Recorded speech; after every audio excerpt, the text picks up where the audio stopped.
talk about another hot button issue in agriculture. Department of Labor proposed regulations for young people working on farms. You and I talked about this in Hawaii at the American Farm Bureau Federation meeting. You said that you understood people in agriculture's concerns.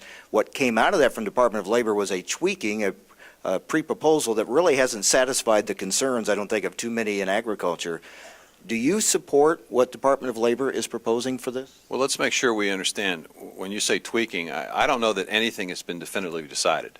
That's important to say. Basically, what was put forward was a proposal, a concept. People reacted adversely to that concept. A lot of comments, which the Labor Department took seriously.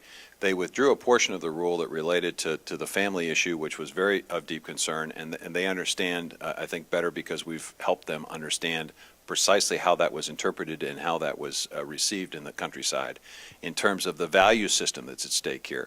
You know, we tried to explain to our friends at the Labor that this is a value system. This is how folks teach the rewards of hard work and responsibility, and that parents and grandparents and aunts and uncles are very concerned about the safety of their family, and they make sure that if somebody does something wrong on a piece of machinery, that young person knows about it right away and knows about it in such a way that they're scared to death they'll never do it again.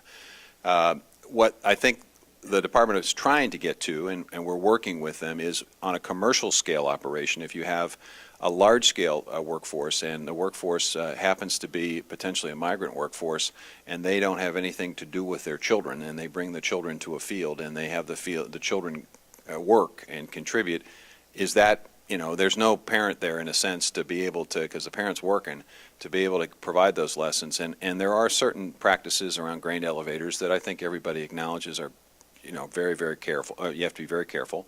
A number of children have died in those grain elevators, and so we want to make sure that there's safety. So we're working with the Department of Labor to make sure that when and if a rule is, and I say when or if a rule is proposed, that it makes sense, that it's something that can be understood, it's something that doesn't disrupt that value system that's so important. So let me go back and have you say that again. You are talking to the Department of Labor to try to get them to understand the concerns and what's at stake here. Not only I have been talking to, which is why the department basically withdrew a portion of the rule running to the family, and why they are basically taking a look at the entire concept to make sure that at the end of the day, when and if a rule comes out, it makes more sense than what they initially proposed. Their heart was in the right place. Everybody wants children to be safe. Nobody's denying that.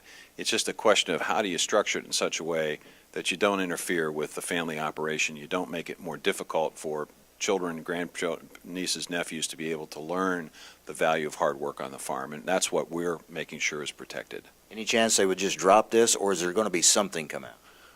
Well, I don't want to speak for another agency. You know, I think there's a way to get to where they want to be without creating quite the hubbub that was created when their first proposal was put out. So, you know, I think there is some reason for concern about some of the practices where we've seen a high rate of fatalities. I mean, nobody wants a child to die, and so to the extent that that can be worked on without interrupting the capacity of me to put my grandson on a tractor, or my grandson to basically participate in a harvest or planting, that's what we want kids to be able to do. That's how the traditions of farming and the value system gets transferred.